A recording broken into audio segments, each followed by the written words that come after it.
My name is Barbara Ellis. I'm 32 years old. And this is the story of how my own parents turned me into their financial backup plan while praising my sister like she was the sun and I was just the shadow. It's about betrayal, awakening, and the day I stopped being the silent helper and walked away, just in time to watch their world fall apart without me. It started with a lie.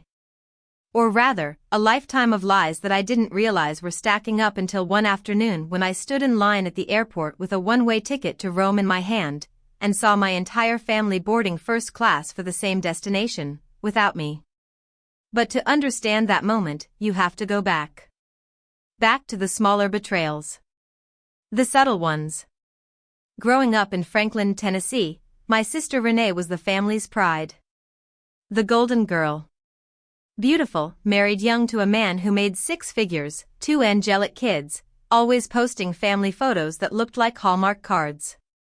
My mother would beam whenever she talked about Renee. She's just so graceful. So mature. Always doing what's best for her family. And me? I was the quiet one. Steady, single, no children. I worked in supply chain management, made good money, lived modestly, and never asked for help. But somehow, that stability became a curse. In my family's eyes, being single and childless meant I had no real problems, just disposable income. And so, they came. One request at a time. It started small. Barb, the power bill snuck up on us. Could you cover it? Just for this month. Then it was the roof leaked after the storm, insurance won't cover it all. And always followed by, we'll pay you back soon. They never did. But I never asked for it back either. I thought, they're my parents. I can help. I should help. And I did. Every time. Then Renee started calling through Mom. Barb, your sister's daycare bill doubled this month. She's so stressed. Could you step in? Just for now. Every just for now became forever. The real tipping point happened 3 years ago. I had been planning a solo trip to New York, my first vacation in years. I worked overtime, skipped lunches, and lived frugally just to afford a hotel near Central Park. Then Mom called, her voice low and pressing. Barb, sweetie. Renee's dental insurance got cut and Ellie has a serious cavity. They need $1,200. Can you help? I didn't even hesitate. I canceled the hotel. Ate the airline fee. Sent the money. When the thank you text finally came, it wasn't from Renee. It was from Mom. You're such a blessing. You don't have the burdens your sister does. God gave you strength for a reason. That line stayed with me. You don't have the burdens your sister does. As if not being married and not having children meant I didn't deserve to live my life fully. As if my sacrifices weren't real because no one else could see them. And still, I stayed silent. Until that moment in the airport. I had finally done it.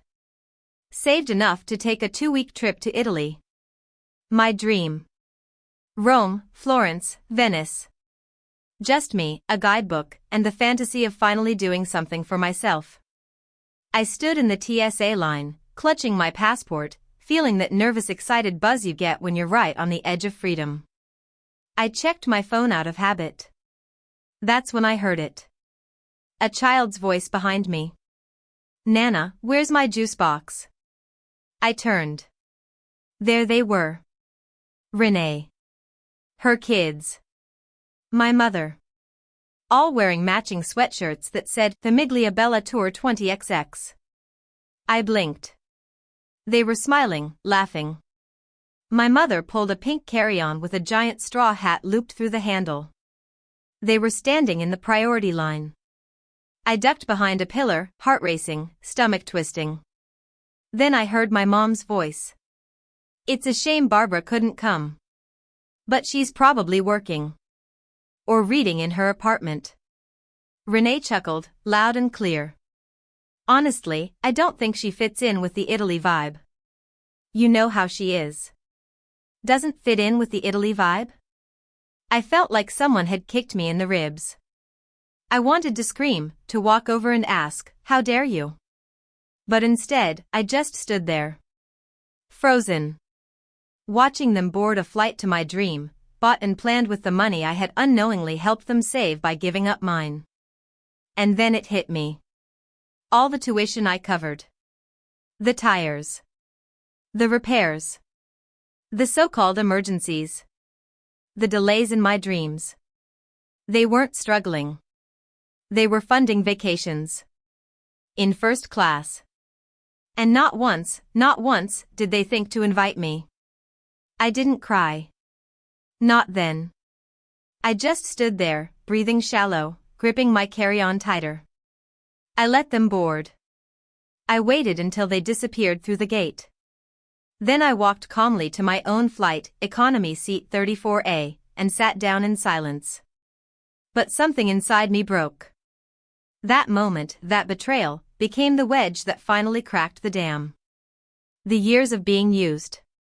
The unspoken assumption that I existed only to help. To rescue. To enable.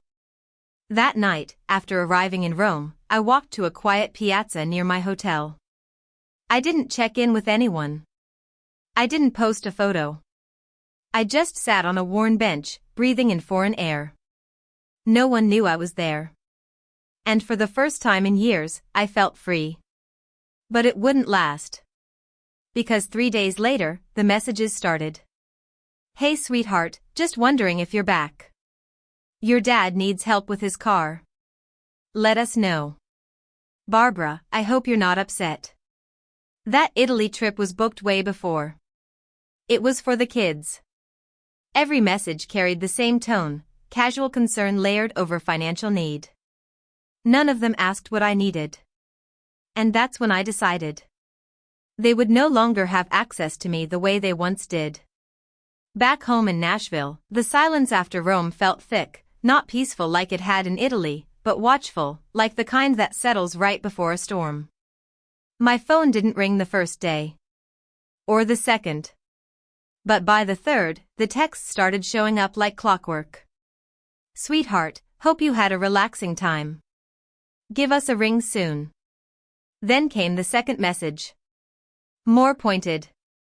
"Your dad needs new tires, and his hours were just cut. Can you help, just a little?" I stared at my screen, thumb hovering over the reply icon, heart still burning from what I'd overheard at the airport. I could still hear my sister's laugh, that flippant chuckle, as she said I didn't fit in with Italy. That I was probably just at home reading. And the part that hurt most wasn't that they went on the trip. It was that they didn't even consider me. They used the version of me they had built, the quiet one. The stable one. The one who always said yes, who could be counted on, who never made a fuss. And because I didn't cry or complain or ask for things, they assumed I had none. But I did. I had dreams I'd buried. Places I wanted to see. Joys I had postponed again and again for them. And now? Now, I was done being their safety net. When Mom called on Sunday night for the third time, I finally picked up. Her voice lit up with relief, as if I was the one who had gone missing. "Barbara. There you are. I thought you were mad at me." I sat on my couch, legs folded, speaking calmly. "I'm not mad, Mom. I've just been enjoying some quiet." "You went to Rome, right? I saw a post your coworker shared. Looked beautiful. I bet it was a little too crowded for your taste, though." There it was again, that slight jab, the one that sounded harmless but carried all the weight of dismissal. I let it hang for a moment before responding. It was beautiful. Even though someone once said I didn't belong there. There was a pause. Mom laughed, a little too brightly. "Oh honey, you misunderstood. We just meant you live simply. Maybe you wouldn't have enjoyed all that extravagance." "You don't need to explain," I said softly but firmly. I heard it clearly. She went quiet. "And about the tires," I continued, "I think it's best if you ask Renee. Her tone shifted. Barbara, she just paid for Ellie's summer tuition. You know how tight things are with kids. I didn't flinch. And yet, you had no problem booking a first-class vacation to Florence a few weeks ago. Silence. It was a promotional fare. We booked it a while ago. Not the same as me taking a trip? I asked, with the faintest laugh. Not the same as me finally spending money I earned without asking permission? She sighed. You're being unfair. No, I said. Unfair is assuming I'm obligated to fund everyone else's life while I keep postponing mine. I just thought that I'd always be there. Quiet. Available. Uncomplaining. My voice was calm, but inside me, a dam had burst. You raised me to think that family meant sacrifice. But it was always me sacrificing. And I'm tired, Mom. I'm just tired. She was quiet again, and I ended the call before she could say anything else. I knew where it was going, another guilt trip. Another plea that was really a demand wrapped in sugar. The next morning, Melanie called. I let it go to voicemail. She called again. Finally, I picked up. She didn't say hello. So now you're punishing us? Her voice was sharp, defensive. What's the point of this silent treatment, Barbara? You think this is mature? I leaned against the kitchen counter, stirred my coffee, and said, Good morning to you, too. She huffed. Don't deflect.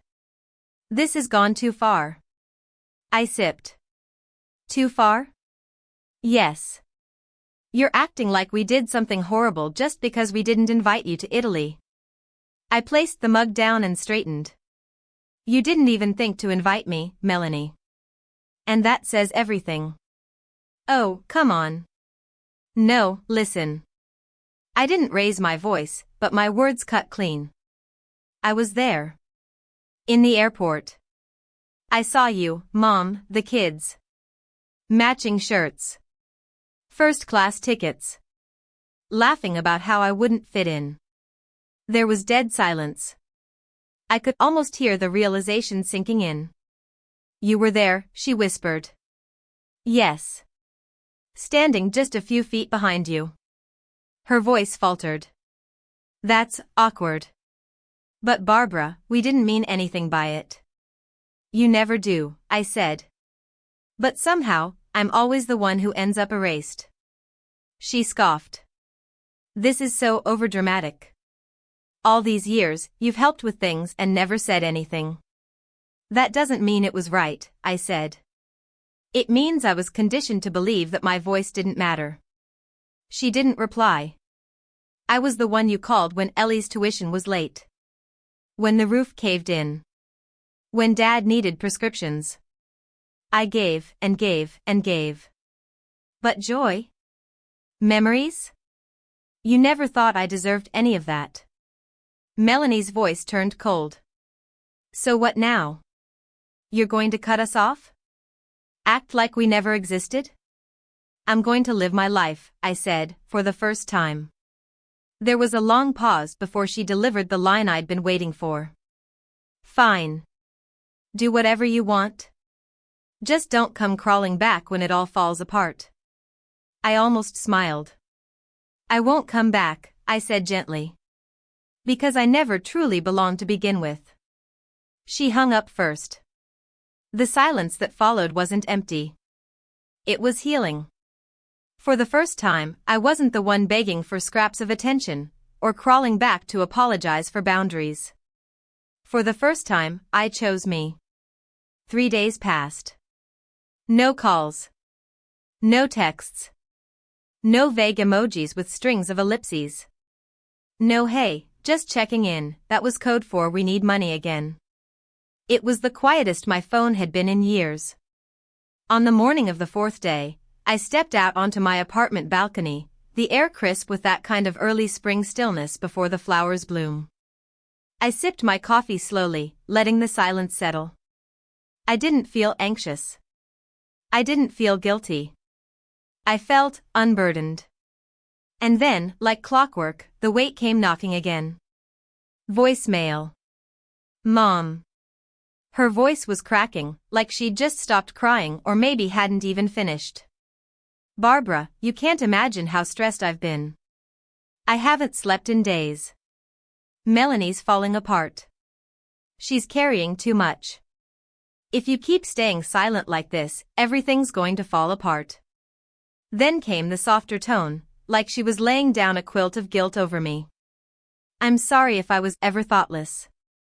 But you've always been the one who understood. I need you, sweetheart. We need you. I stared at the phone. I didn't delete the message. I didn't respond either. I sat with it.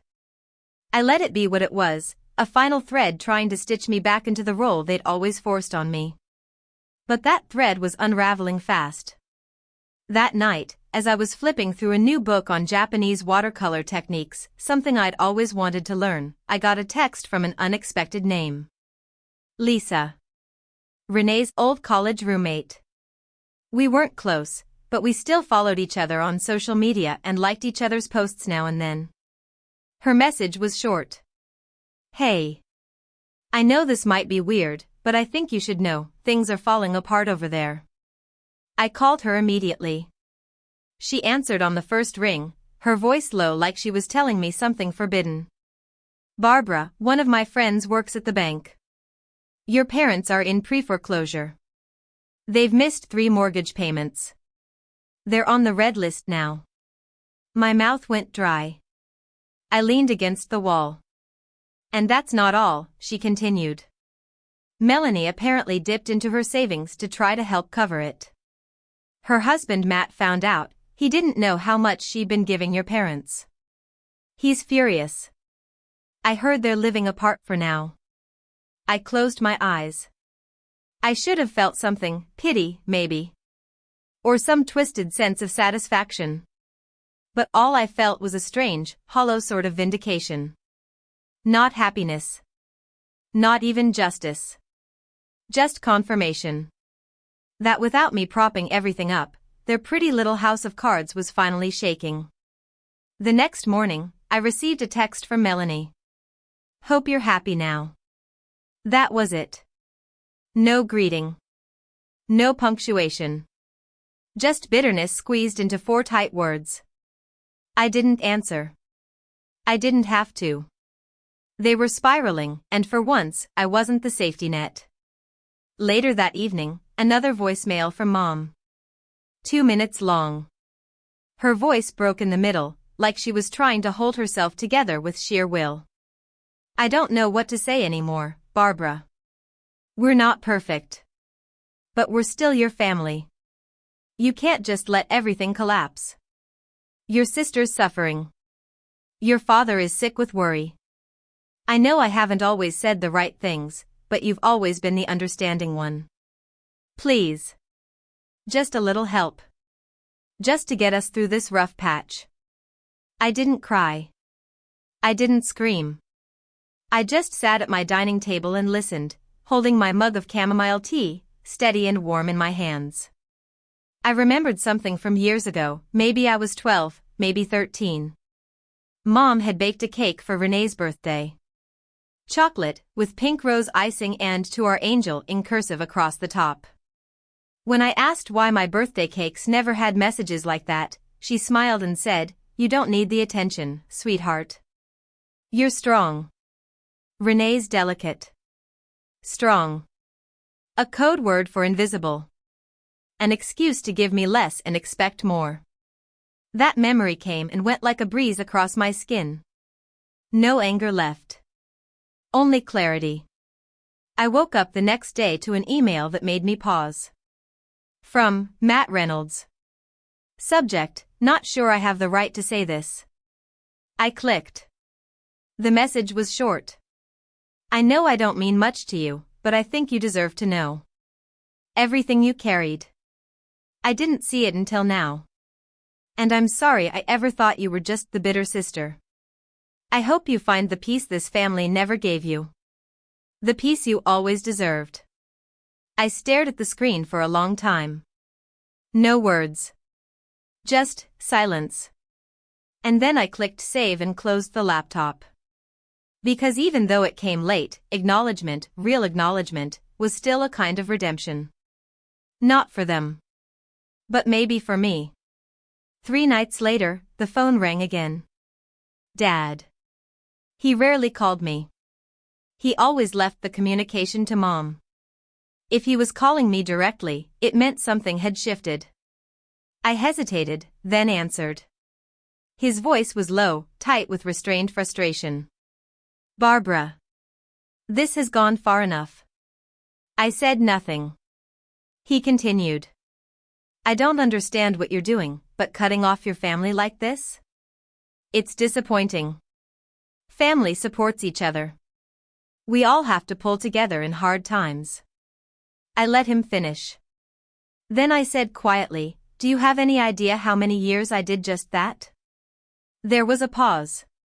Then, sharp and defensive, he said, this isn't about the past. No, I said. It's about a lifetime of being expected to carry everyone, without once being asked how I was doing. It's about being your go-to-bank, your default fix-it line. And when it comes to joy or celebration, I'm not even on the invite list. You're overreacting. No, I said, firmer now. I'm reacting.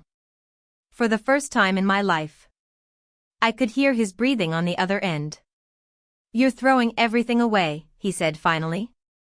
Don't expect us to welcome you back if you walk away now. I stood, walked to the window, and looked out into the Nashville night.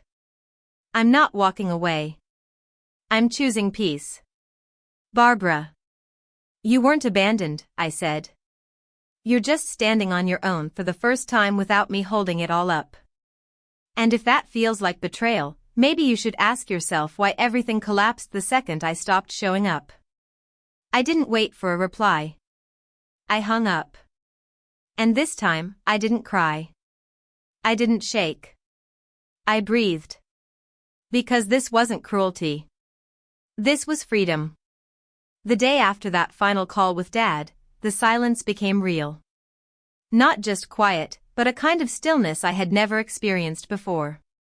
No more pings from family group chats. No more voicemails with passive-aggressive guilt. No more surprise emergencies that required urgent wire transfers. Just me. It was a Monday morning. I woke up naturally, no alarms, no anxiety, no mental checklist of who might need me today. For the first time in years, I didn't open my bank app to make sure I could cover someone else's crisis. I brewed a cup of coffee. Real coffee, not the instant kind I'd relied on when saving money for them. I turned on some soft jazz and sat in my kitchen, watching the sunlight dance across the wooden table. This was mine. All of it. And I didn't owe it to anyone. That week, I signed up for a weekend painting class at a local community center. I had always loved color, composition, shapes, but I gave it up after high school because it wasn't practical.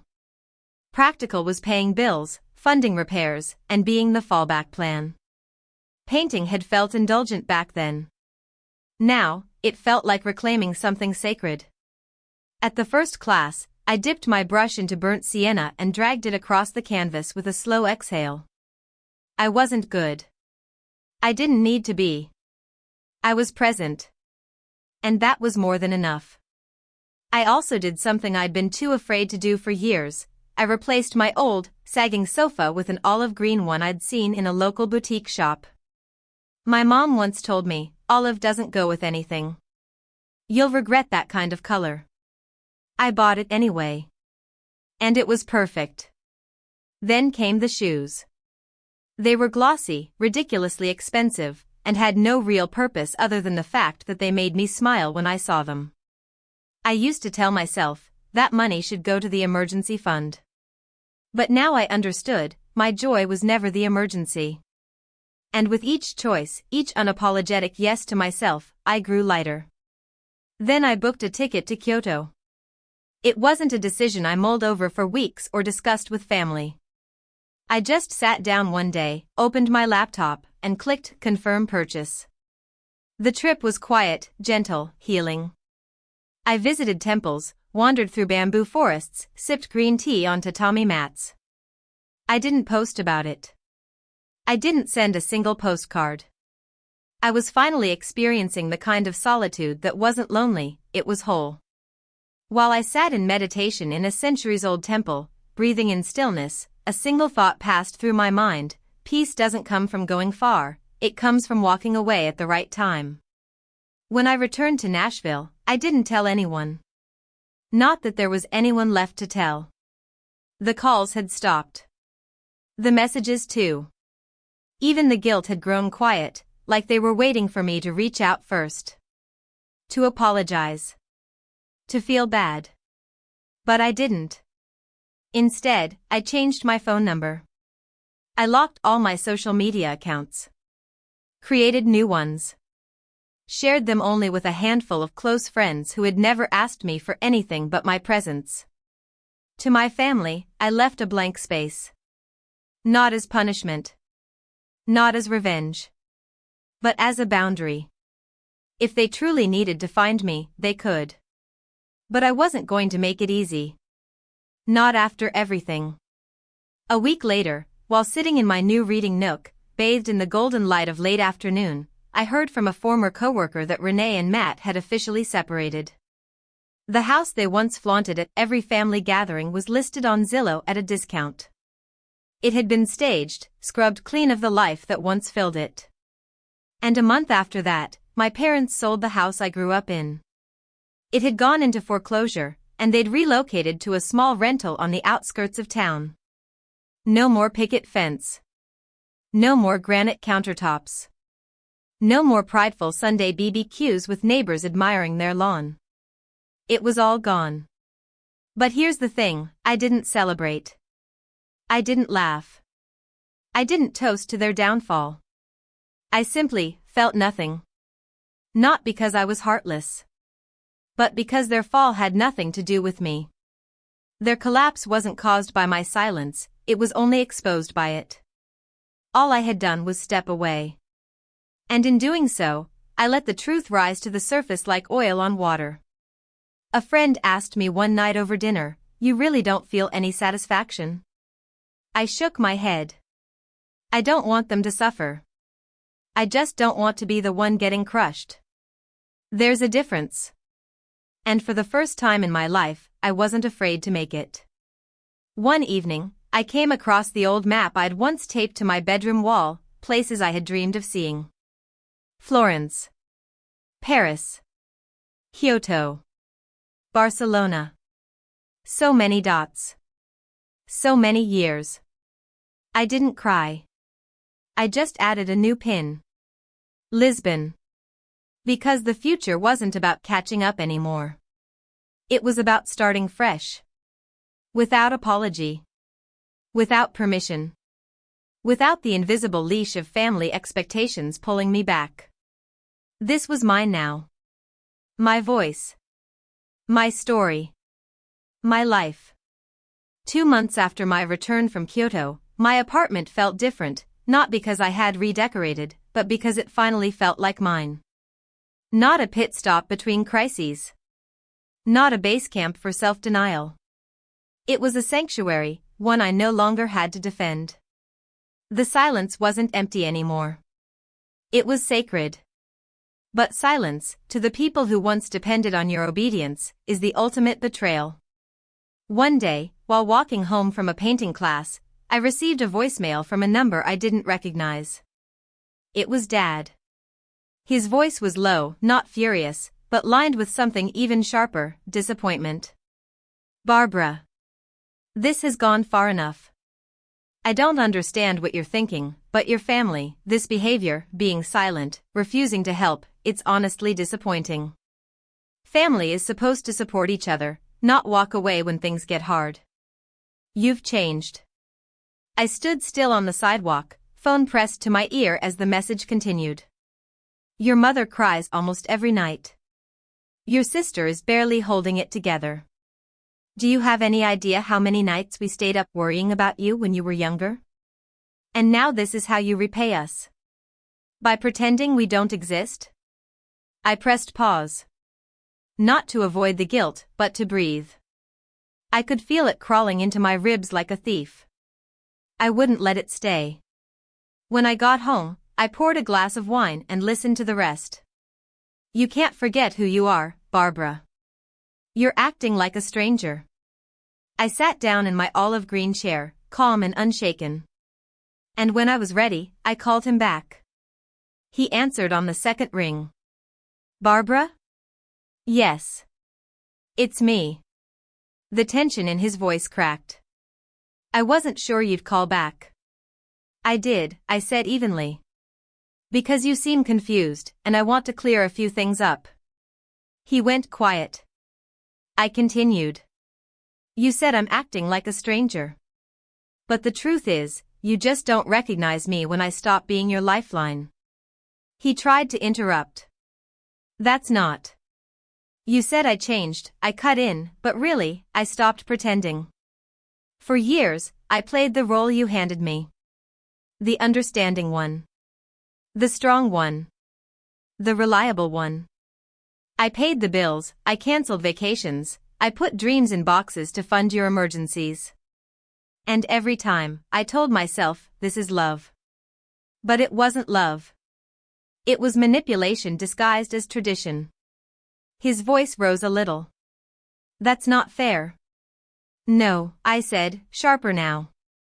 What wasn't fair was planning a first-class vacation for you, Mom, and Renee, and not even thinking to include me. And then standing in the airport, laughing about how I wouldn't fit in. Silence. I pressed forward. You didn't just forget me. You erased me. And now that the safety net is gone, you're furious that you have to face the ground. He was quiet for a long time before saying, we did our best, Barbara. Maybe we made mistakes. But you were never unloved. That's where you're wrong, I said, my voice cracking, but not breaking. Because love isn't just what you feel. It's what you show. And you only showed up when I was useful. Never when I was lonely. Never when I needed someone to say, you matter too. A slow exhale on his end. If you walk away now, don't expect this family to welcome you back. I almost laughed. I'm not walking away. I'm just choosing not to carry the weight anymore. And if the only reason the family stood upright was because I was beneath it, then maybe it needs to fall. He hung up without another word. And just like that, the last thread between us snapped. The days that followed were eerily calm. No calls. No voicemails. No new emergencies. But I knew the quiet wouldn't last. 3 days later, I received an unexpected letter in the mail. A real one. Not an email. Not a text. Just an envelope with my name in my sister's handwriting. Inside was a single sentence. You'll regret this when you're alone. I sat at the kitchen counter, reading it 3 times. Then I folded it in half, lit a match, and watched it burn in a ceramic bowl. I wasn't alone. I had peace. I had time. I had mornings without guilt and nights without requests. I had me. Still, the fallout rippled outward. From a mutual acquaintance, I learned that my parents were now renting a 2-bedroom home 30 minutes outside of Nashville. No yard. No porch swing. Just a tired white fence and overgrown hedges. Their house had been sold under market value to cover their debts. I also learned that Renee had taken on a second job, part-time admin work at a local office. Her social media presence faded to almost nothing. The constant vacation photos? Gone. The curated perfection? Shattered. She'd once been the favorite, the adored, the radiant centerpiece of every family gathering. Now she was left with the reality of what it costs to never carry your own weight. And me? I booked another trip. Lisbon. I didn't ask anyone's opinion. I didn't announce it. I just packed a small suitcase, called a cab, and flew. I walked through the Alfama district, rode yellow trams, ate fresh custard tarts while watching the sun bleed over the Atlantic. No one knew where I was. No one needed to. One evening, standing on a rooftop terrace, the breeze tugging at my scarf, I looked out across the terracotta rooftops and thought, this is what freedom tastes like. It wasn't loud. It wasn't dramatic. It was stillness. Uninterrupted by shame. Unrattled by demands. I didn't need revenge. I didn't need them to suffer. I just needed them to see what life looked like without me. And now they were living it. Lisbon was soft in ways I didn't expect. The light was golden, the sidewalks uneven, the air smelling faintly of sea salt and grilled sardines. There were no emergencies waiting for me, no obligations hiding behind ringing phones or passive-aggressive text messages. Just quiet streets, echoing with fado music and my own footsteps. I spent the early mornings in tucked-away cafes, sketching in a journal I hadn't opened since college. The afternoons were for aimless wandering, no itinerary, no destination, just me following the pull of curiosity. I hiked up steep alleyways, browsed through bookshops where I couldn't read the titles, and once, I sat through an entire street performance where I didn't understand a single word. And yet, I understood everything. It wasn't the language that mattered. It was the feeling. The feeling of not being anyone's solution. The feeling of being in a place not because I was running from something, but because I was finally chasing something for me. That trip lasted 10 days. 10 full, uninterrupted days of freedom. And when I came home, I was changed, not because Lisbon was magical, but because I had tasted the kind of life I used to think belonged only to other people. People who weren't me. People who had permission. I returned to Nashville on a Tuesday evening, and by Thursday, I had made a decision. I wasn't just going to step away anymore. I was going to disappear from their reach. No dramatic announcement. No final warning. Just gone. I closed my old phone account. I transferred my primary email to a private one. I moved apartments, same city, different zip code, no forwarding address. I locked my new life behind boundaries made of steel, not sentiment. I deleted the shared cloud albums, the family group chats, the backup roles I'd been expected to play. And then I did the hardest part. I printed one final letter and mailed it to the house I knew they were still renting. Dear Mom, Dad, and Renee. If you're reading this, I assume you've noticed my silence has become permanent. This isn't about revenge. This is about healing. For years, I gave you everything I had, my money, my time, my dreams. You took it without ever asking if I had enough left for myself. I was never bitter. I was exhausted. I don't owe you my success. I don't owe you my forgiveness. And I no longer owe you access to me. I wish you well. Truly. But from this point forward, you'll do it without my help. Barbara. No return address. No signature flourish. Just truth. Final. Quiet. Irrevocable. And then I let it go. I thought I'd feel a pang of regret. Some ache in my chest. But it never came. A week passed. Then 2. Then a month. And in that time, something remarkable happened. I blossomed. I took an art exhibit gig, part-time curatorial assistant at a small gallery near the university. Not because I needed the money, but because I wanted to be around beauty. I painted in the evenings, signed up for a weekend pottery course, and once, I danced barefoot in my living room after opening a bottle of wine I had been saving for a special occasion. That night, I realized this was the special occasion. Life. Unfiltered. Unapologetic. One evening, while cleaning out an old hard drive, I came across a folder titled, Maybe Next Year. Inside were all the plans I'd sacrificed. Paris in 2017. Florence in 2018. Kyoto in 2019. Barcelona. Santorini. Seoul. PDFs of flight confirmations that had been cancelled. Hotel bookings that were never checked into. Dreams that had been paused and paused and paused until they withered in silence. I stared at the screen and whispered to myself, never again. Then I deleted the folder. Not out of anger, but to make space for what comes next. Because this time, the dreams wouldn't be paused. They'd be lived. One by one. The world has a strange way of circling back when you least expect it. 6 weeks after sending that letter, I got an email from Matt, Renee's husband. The subject line read, "I know I have no right, but I needed to say this."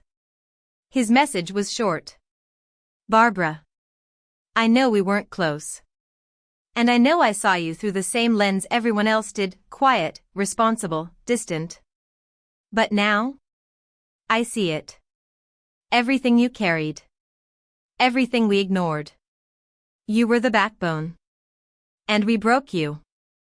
I don't expect a reply. I just hope you're finally choosing yourself. I hope you never stop." I read it twice. And then I just saved it. Because sometimes, closure doesn't need a reply. It just needs to be witnessed. By someone who finally sees you. And that's all I ever wanted. Not applause. Not attention. Just to be seen. To be valued. Later that night, I lit a single candle on my balcony, sipped from a glass of dark red wine, and wrote a line in my journal. Barbara. 32, no longer the backup plan. Finally the main character. I woke up on a quiet Sunday morning to the sound of birdsong outside my window, soft, real, nothing like the sirens of guilt and duty that used to scream in my chest. It had been nearly 3 months since I cut ties for good. 3 months of no phone calls with veiled demands. 3 months of no passive-aggressive guilt trips. 3 months of choosing silence over sacrifice. And for the first time in my life, I was at peace. Not the kind of peace you earn by doing the right thing. That peace is shallow and fleeting. No, this was the kind of peace that comes only after you reclaim what was taken from you, one apology at a time, one sacrifice at a time, one breathless, burdened yes at a time. I didn't hear much from anyone after Matt's email. And that was by design. The walls I built around my new life weren't made of anger. They were made of clarity. Because I had finally seen it, they were never going to stop taking until I stopped giving. And now that I was gone, they had no choice but to stand on their own. From mutual acquaintances and bits of local news, I learned that Renee had moved into a modest townhouse with her kids. Matt never moved back in. Their savings were gone, their pride packed into cardboard boxes. My parents were still in that quiet rental outside of town, Mom no longer hosting elaborate neighborhood potlucks or charity events. Their new reality didn't leave room for showing off. And none of them had reached out again. Not directly. But one afternoon in late spring, I received a Facebook friend request from an account I didn't recognize. No profile photo. Just the initials JE. I clicked through. A single post. It's wild how quickly you can lose everything when you take the wrong people for granted. No comments. No likes. Just silence. I didn't accept the request. I didn't need to. Because I knew what it was. It was the sound of regret knocking too late. That weekend, I invited 2 friends from my art class over for dinner. I cooked slow-roasted vegetables and poured wine from a bottle I picked out with no occasion in mind, because these days, every day was worthy of celebration. We ate slowly, laughed loudly. No one asked me for money. No one assumed I'd fix their lives. They just enjoyed me. My presence. My weird stories. My terrible jokes. Me. And when they left, I stood in the doorway of my apartment, barefoot, the tile cool beneath my feet, and I felt something I hadn't felt since childhood. Belonging. Not the kind handed down by blood or duty. But the kind you choose. The kind that chooses you back. That night, I wrote one final entry in my journal. You don't have to burn bridges to heal. You just have to stop crossing them for people who would have let you drown. I paused, then added another line. If they cared, they would have noticed you sinking. Barbara. 32, living, not surviving. No longer explaining. No longer carrying. No longer asking, what more can I give? Now the question is, what more can I become? Because the world is big and waiting. And for the first time in my life, I am too. Barbara's story is a powerful reminder that the people we love the most can sometimes take us for granted the deepest. But silence, when used with purpose, isn't cruelty, it's clarity. It's a line drawn between who you were taught to be and who you finally choose to become. If you've ever been the reliable one, the quiet one, the one who everyone leans on but never checks on, maybe it's time to ask yourself. What would your life look like if you chose you for once? Let Barbara's story be your mirror, your spark, your permission slip. Comment below, have you ever had to walk away to find peace? And don't forget to like, subscribe, and share for more powerful, emotional stories that echo long after the screen goes dark. This is Revenge Echoes, where the quiet ones get the last word.